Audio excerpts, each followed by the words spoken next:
The call came on a Tuesday afternoon, 2 weeks before Thanksgiving. I was reviewing quarterly reports in my corner office at Meridian Financial, the boutique wealth management firm I'd built from nothing over the past 7 years. The caller ID showed Mom, and I almost didn't answer. Our conversations had become increasingly strained over the past year. "Hello, Mom." "Jessica." Her voice was crisp, businesslike. No warmth. "I'm calling about Thanksgiving." I leaned back in my leather chair, watching the Seattle skyline through floor-to-ceiling windows. "What about it?" "We've decided to have a more intimate gathering this year. Just immediate family." The words hit exactly as intended. I wasn't considered immediate family anymore, apparently. "I see. Your sister's bringing the kids and David's fiancée will be there. We just think it would be better if you took this year off." I could hear my brother David laughing in the background, probably listening to every word. My sister Emma's voice chimed in. "Tell her we need the drama-free zone this year." "We're having Thanksgiving without you this year," Mom declared more firmly, as if I hadn't understood the first time. "We need peace." Peace. As if I was the source of family chaos. As if my success was somehow an embarrassment to them. As if working 80-hour weeks to build something meaningful made me the problem. I kept my voice steady. "Enjoy your meal." "Good. I'm glad you understand." She paused. "Maybe next year things will be different." Different. Code for, maybe next year you'll have given up this silly career and found a nice husband like Emma did. After she hung up, I sat in the silence of my office, processing what had just happened. My own family had uninvited me from Thanksgiving. The holiday I'd been looking forward to for months. The one time of year we all came together despite our differences. What they didn't realize was that I'd been managing their $50 million trust fund for 3 years. Let me explain how that happened, because it's not exactly a normal family arrangement. 3 years ago my grandfather passed away. Before his death he'd been worried about the family's financial future. He'd seen David's gambling problems, Emma's shopping addiction, and my parents' complete inability to manage money responsibly. They were living off his generosity, but he knew that wouldn't last forever. So he did something unexpected. He came to me. "Jessica," he'd said during one of our last conversations, "you're the only one in this family with a head for business. I want you to manage the trust fund after I'm gone." I'd protested. "Grandpa, I'm sure Mom and Dad would prefer to handle their own finances." He'd laughed, but it was bitter. "Your parents have never balanced a checkbook in their lives. David borrowed $50,000 from me last month for investments that I know went straight to Atlantic City. And Emma spent $30,000 on a handbag collection. The trust fund was substantial. $50 million, built over 3 generations of careful investments and business ownership. My great-grandfather had started with a small manufacturing company. My grandfather had expanded it into a conglomerate. And when he sold everything in the 1990s, he'd invested the proceeds wisely. The beneficiaries will be your parents, David and Emma, he'd explained. But you'll be the trustee. You'll decide when and how much they receive. What about me? You're building your own empire, sweetheart. You don't need my money. But they do, and they need someone responsible making sure they don't blow through it in 5 years. I'd agreed, thinking it would bring the family closer together. I'd be helping them, securing their futures, making sure they could maintain their lifestyle without worry. What I didn't anticipate was how much they'd come to resent me for my own success. The wealth management firm I'd started had grown exponentially. We managed over $2 billion in assets for high-net-worth clients, and I'd become one of the most respected financial advisors on the West Coast. I owned a penthouse downtown, drove a Tesla Model S, and had been featured on the cover of Financial Weekly magazine. But instead of being proud, my family seemed embarrassed by my achievements. At family dinners, they'd make snide comments about my fancy career, and ask when I was going to settle down like a normal person. They treated my success as if it was somehow unseemly, as if making money was beneath a proper lady. The irony was that while they were criticizing my career, they were living quite comfortably off the trust fund I managed for them. Their monthly distributions were substantial. My parents received $45,000 per month. David got $25,000 per month. Emma received $30,000 per month. That's $100,000 every month, $1.2 million per year, flowing to people who had just uninvited me from Thanksgiving because I was apparently too successful for their comfort. The next morning, all accounts were frozen. I arrived at the office early on Wednesday, made myself a strong cup of coffee and opened the trust management system. With a few keystrokes, I suspended all distributions pending a routine administrative review. It was completely legal. As trustee, I had full discretionary power over the timing and amount of distributions. The trust documents, which my grandfather had drafted with the best estate attorneys in the city, gave me broad authority to withhold funds if I deemed it in the beneficiary's best interests. And frankly, I was starting to think it might be in their best interests to learn some gratitude. My phone started ringing at 10:47 a.m. "Jessica? There's some kind of problem with my account." It was my mother, and for the first time in months, she sounded uncertain rather than commanding. "What kind of problem?" "The bank says my transfer was declined. The automatic payment for the country club didn't go through either." That's strange. Can you look into it? I need to pay the caterer for the Thanksgiving dinner." "The caterer? For the dinner I wasn't invited to." "I'll see what I can find out." By noon, all three of them had called with similar issues. David's mortgage payment had bounced. Emma's credit card had been declined at Nordstrom. My parents' automatic bill payments were failing across the board. I let them worry for the rest of the day. Thursday morning, Thanksgiving Day, I was having coffee on my penthouse balcony when my phone rang. David this time, and he sounded panicked. "Jess, what the hell is going on? My bank account shows zero balance, and they're saying there's a hold on the trust distributions." "There's been an administrative review triggered in the trust account," I said calmly. "These things happen periodically." "What kind of review? How long will it take?" "It's difficult to say. Could be a few days, could be a few weeks. Depends on what the review uncovers." "A few weeks. Jessica, I have bills to pay. The mortgage is due, car payments, credit cards." "I'm sure you have some savings to cover things temporarily." Dead silence. Of course he didn't have savings. None of them did. They spent every penny they received each month, never considering that the money might not always be there. "You don't understand," David continued, his voice getting higher. "I don't have backup funds. The trust payments they're everything." "That seems like poor financial planning, David." "Don't lecture me. Just fix this." "I'll do what I can. Enjoy your Thanksgiving dinner." By Friday afternoon, the panic was reaching critical levels. Emma showed up at my office building. Security called up from the lobby. "Miss Harrison, there's an Emma Garrett here to see you. She says she's your sister." "Send her up." Emma burst into my office like a woman possessed. Her usual perfectly styled hair was disheveled, and she was wearing the same outfit I'd seen her in yesterday on her Instagram story. "What did you do?" she demanded. "I'm sorry. The trust fund. The money. Everything's frozen and you're the only one who can fix it." I gestured to the chair across from my desk. "Please have a seat. Let's discuss this like adults." "I don't want to sit. I want answers." "Emma, I told David, and I'll tell you, there's an administrative review in progress. These things take time." "Bullshit." He was nearly shouting now. "You're doing this because of Thanksgiving, aren't you?" I raised an eyebrow. "Thanksgiving? Don't play dumb. You're pissed because Mom uninvited you, so you're taking it out on all of us." "That's quite an accusation." "It's not an accusation, it's a fact. You've always been vindictive when things don't go your way." I leaned back in my chair, studying my sister. At 34, she'd never held a real job. Her entire adult life had been funded by family money, first our parents, then the trust fund. She'd married her college boyfriend, divorced him 3 years later, and had been living off her settlement and trust distributions ever since. "Emma, can I ask you something?" "What?" "When was the last time you thanked me for managing your finances?" She blinked. "What?" "I've been handling your trust distributions for 3 years. Making sure you have money every month, managing the investments that generate your income, filing all the tax paperwork. When did you last acknowledge that?" "That's your job." "Actually, it's not. I'm not paid for managing the family trust.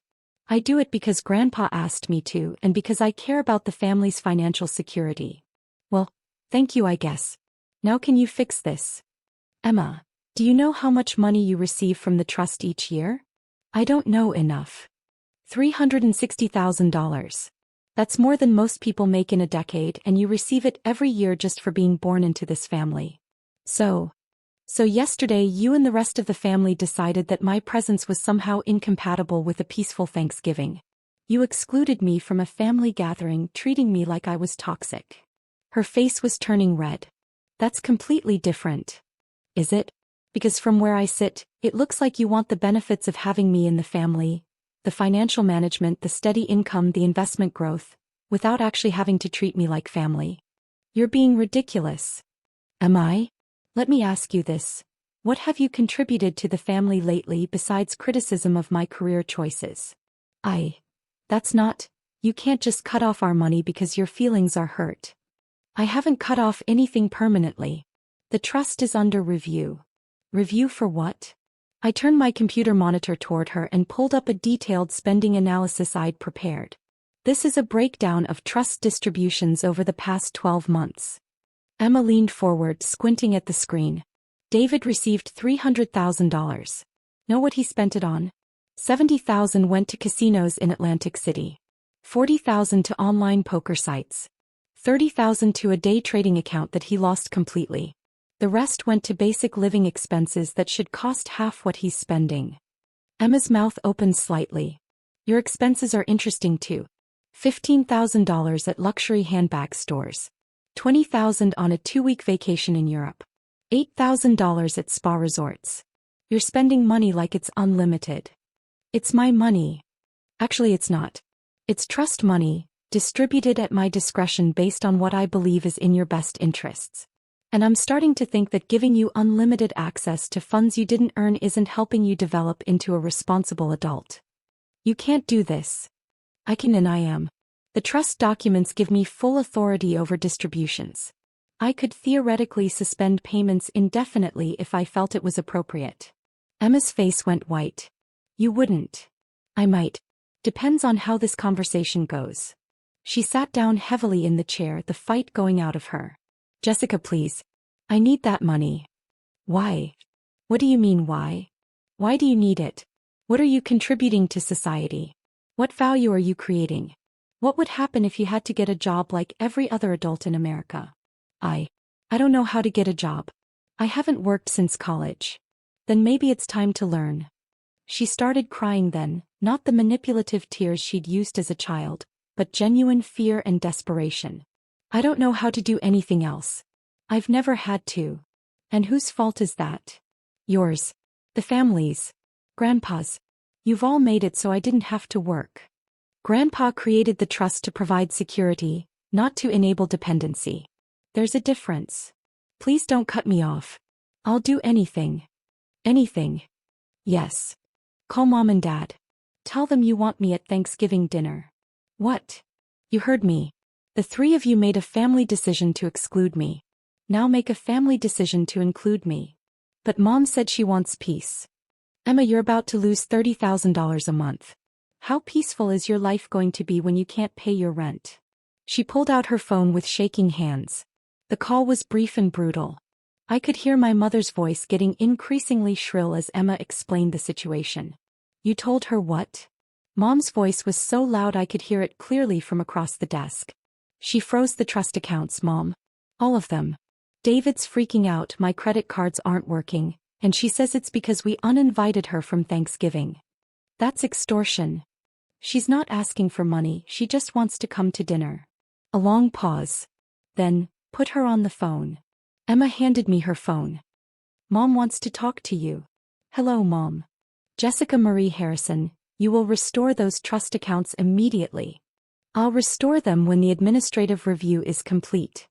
There is no administrative review. You're just throwing a tantrum. Actually, there is a review. I'm reviewing whether unlimited financial support is helping or harming the beneficiary's long-term development. You can't hold our money hostage. It's not your money, Mom. It's trust money. Grandpa gave me the authority to manage it, and that's what I'm doing. He never intended for you to use it as a weapon. Are you sure about that? Because when he set up this structure, he told me that the family had a tendency toward financial irresponsibility. He wanted someone with a fiduciary mindset making the decisions. I don't care what he said. You will fix this right now. I'll consider it if you reconsider the Thanksgiving invitation. This is blackmail. This is family dynamics, Mom. You made a choice to exclude me. I'm making a choice about how to respond. Fine. You can come to dinner. Are you happy now? I don't want a grudging invitation. I want you to actually want me there. I do want you there. No, you don't. You want your money. There's a difference. The line went quiet for a long moment. Jessica, my mother's voice was softer now. I honestly don't understand why this is so important to you. It's just one dinner. Mom, do you know what I do for work? I manage money for rich people. I manage $2 billion in assets for families who trust me with their financial futures. I've built a firm that employs 37 people. I was nominated for Financial Advisor of the Year by the Seattle Business Journal. That's very nice, dear. But you've never once asked me about my work. Never shown any interest in what I've accomplished. The only time you call me is when you need something. That's not true. When was the last time you called just to see how I was doing? Silence. Mom, I love this family. I want to be part of it.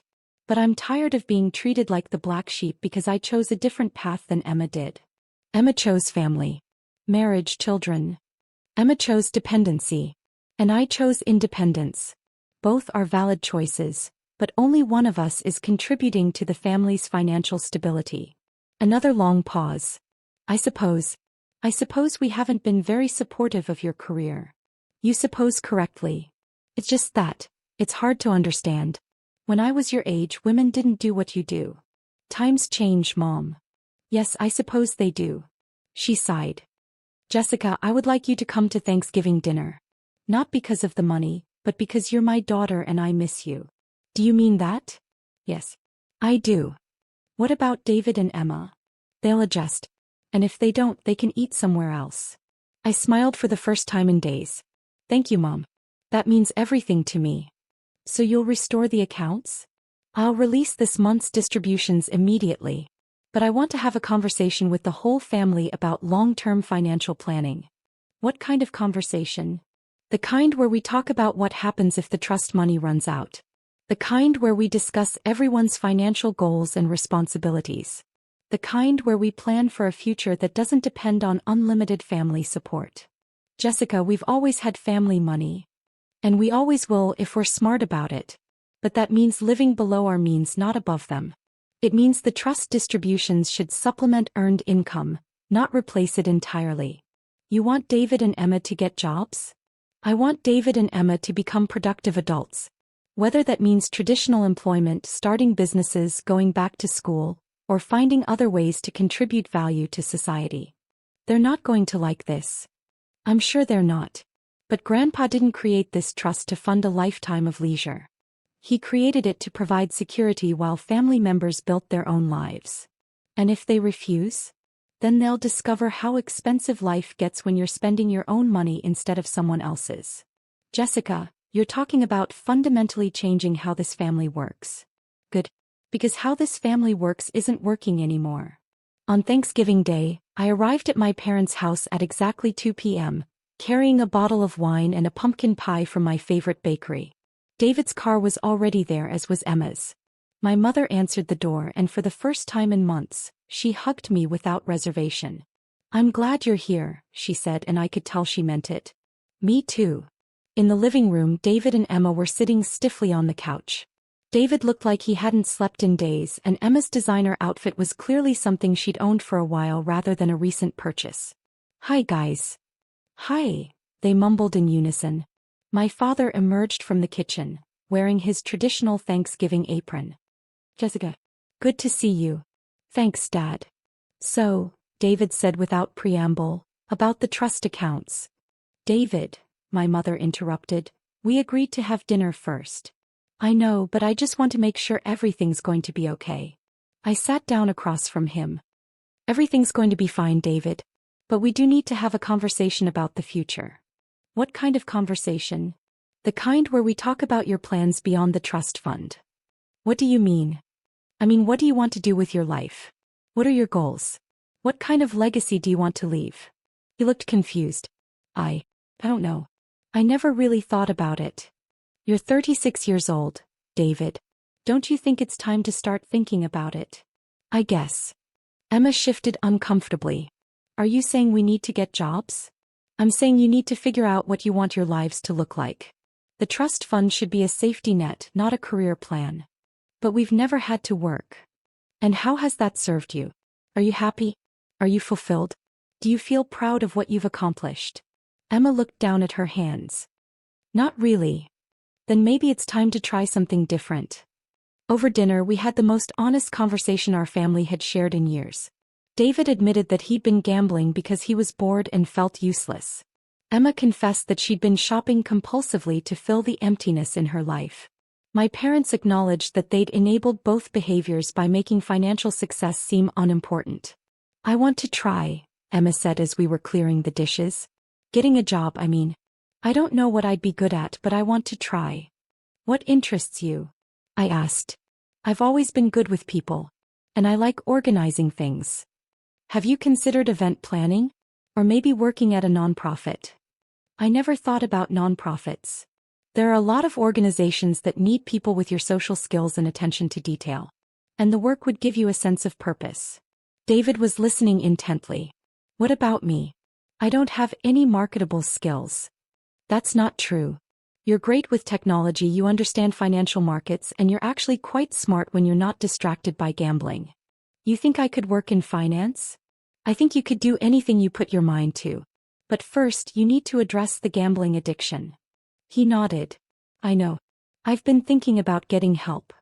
I can recommend some excellent counselors. You would do that? David, I want you to succeed. All of you. That's why I'm willing to be the bad guy when it comes to financial discipline. My mother reached across the table and took my hand. I owe you an apology. For what? For not understanding what you've been trying to do. For not supporting your career. For taking your financial management for granted. And for uninviting you from Thanksgiving, Emma added quietly. That hurt, I admitted. But I understand why you did it. Change is uncomfortable and I've been pushing for a lot of changes. Good changes though, David said. I can see that now. As I drove home that evening, I felt something I hadn't experienced in months. Hope for my family's future. Not because they were wealthy, but because they were finally ready to take responsibility for their own lives. The next morning, I restored all the trust accounts and transferred the November distributions. But I also created new account structures that would encourage saving and investing rather than just spending. And I scheduled monthly meetings with each family member to discuss their financial goals and progress. 3 months later, Emma started working part-time at a children's charity. David began attending Gamblers Anonymous meetings and enrolled in a financial planning certification program. My parents started volunteering at a local food bank and discovered they enjoyed helping people who had less than they did. The trust fund was still there, still providing security and comfort. But it was no longer the centerpiece of anyone's existence. Instead, it had become what my grandfather had always intended. A foundation for building meaningful lives, not a substitute for living them. And our family dinners, which resumed on a monthly basis, were filled with stories of real accomplishments, genuine challenges, and the satisfaction that comes from creating value in the world. The best part? Nobody ever questioned my invitation again.